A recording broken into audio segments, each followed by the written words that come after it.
Halo semuanya, kami dari kelompok 2 mata kuliah pengantar akuntansi dan perpajakan. Kali ini kita akan belajar dan bahas sama-sama tentang PPh 22. Nah, PPh 22 sendiri berdasarkan Undang-Undang Nomor 36 Tahun 2008 tentang pajak penghasilan.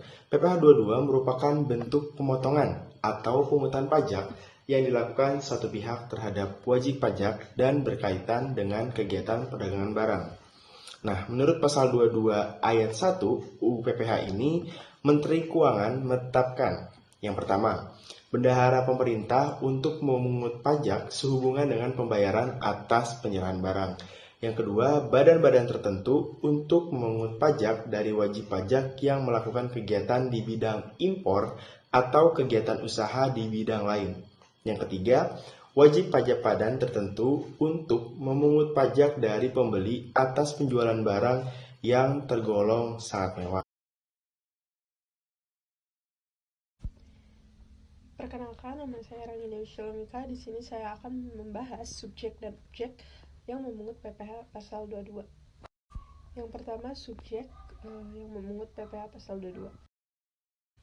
Yang pertama, wajib pajak badan pemungut PPh 22 saat melakukan pembelian. Contohnya adalah bendahara pemerintah. Misalnya, Dinas Pendidikan Kota Bandung ingin membeli 100 unit komputer kepada PT Komputer Solusi Jaya untuk kebutuhan lab sekolahnya. Nah, yang jadi pembeli atau pemungut PPh pasal 22-nya adalah Dinas Pendidikan Kota. Dan si penjual dan yang dipungut PPh pasal 22-nya adalah PT Komputer Solusi Jaya. Nah, jadi saat Dinas Pendidikan Kota Bandung membeli dari PT Komputer Solusi Jaya, mereka akan memotong PPh pasal 22 sebesar 1,5% yang tidak ada termasuk pajak. Dan kemudian potongan ini akan disetorkan ke kas negara atas nama PT Komputer Solusi Jaya. Terus ada juga contoh lain seperti BUMN saat membeli bahan baku dan industri semen saat membeli batu bara. Lalu subjek juga ada contohnya seperti perusahaan swasta yang wajib membayar pajak PPh pasal 22 saat melakukan penjualan. Nah, ini tuh contohnya, misalnya ada PT Astra International menjual 100 unit mobil Avanza kepada PT Dealer Sejahtera.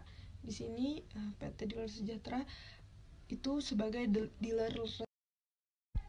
Nah, di sini perusahaan penjual atau si pemungut PPh pasal 22 adalah PT Astra International dan pembeli atau pihak yang dipungut adalah PT Dealer Sejahtera. Jadi saat PT Astra International menerima pembayaran dari PT Dealer Sejahtera, itu mereka akan memotong 0,45% dari DPP atas penjualan tersebut. Dan pemungutan ini kemudian akan disetorkan oleh PT Astra International kepada kas negara. Nah, kemudian setelah kita membahas apa itu PPh 22, subjek dan objeknya, kita akan langsung melihat ke tarifnya. Ini dia tarifnya, bisa kalian lihat. Di sini saya akan menjelaskan tentang mekanisme pemungutan dari tarif PPh 22. Nah, di sini tuh yang pertama ada pemungutan saat transaksi. Lalu ada yang kedua itu penyetoran kas negara maksimal tanggal 10 setiap bulan berikutnya. Setelah mekanisme pemungutan PPh 22 ada pelaporan SPT PPh 22. Nah, di sini juga bisa melapor kepada atau melalui e-Bling atau ESPT, lalu aplikasi pajak ID. Dan di situ bisa dilihat jika pelapor ingin membayar PPh 22. Saya akan menjelaskan mengenai apa itu bunga sanksi pajak, dasar hukum pengenaan bunga sanksi pajak, tarif bunga sanksi pajak, serta tips kepatuhan pajak PPh 22. Untuk definisinya sendiri, bunga sanksi pajak adalah denda dalam bentuk bunga yang dikenakan kepada wajib pajak karena tidak memenuhi kewajiban perpajakannya sesuai dengan ketentuan. Dasar hukum pengenaan wajib pajak sendiri ini ada di UU KUP pasal 8, 9, dan 13 serta diperbarui oleh Peraturan Menteri Keuangan Nomor 18 Tahun 2021 dan Peraturan Menteri Keuangan Nomor 172 Tahun 2023. Untuk tarifnya sendiri, sebelum UHPP ini, tarif bunga sanksi pajak setiap bulannya ini tetap sebesar 2%. Namun, setelah UHPP, maka tarif bunga sanksi pajak ini dapat berubah-ubah karena mengikuti suku bunga acuan Bank Indonesia yang akan diperbarui oleh Direktur Jenderal Pajak melalui keputusan resmi. Nah, untuk memastikan kepatuhan pajak yang baik, maka ada 3 tips yang dapat Anda ikuti. Yang pertama, gunakan aplikasi e-filing terpercaya. Dengan menggunakan aplikasi e-filing terpercaya, Anda dapat dengan mudah dan akurat melaporkan pajak Anda secara online sehingga mengurangi risiko kesalahan dan meningkatkan efisiensi. Yang kedua, menyimpan bukti potong dan setor.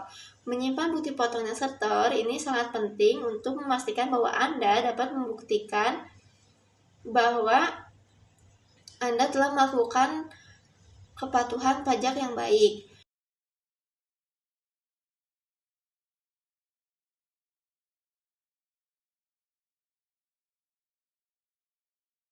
Yang terakhir ini ada melakukan rekonsiliasi pajak secara berkala. Dengan melakukan rekonsiliasi pajak secara berkala, maka Anda dapat mengetahui bahwa pajak yang telah Anda bayarkan ini sesuai dengan kewajiban pajak Anda, sehingga ketika nanti ada pembayaran pajak yang kurang, Anda dapat segera memperbaikinya. Dengan mengikuti tips-tips tersebut, Anda dapat memastikan kepatuhan pajak yang baik dan mengurangi risiko terkena sanksi. Sekian dari saya, terima kasih.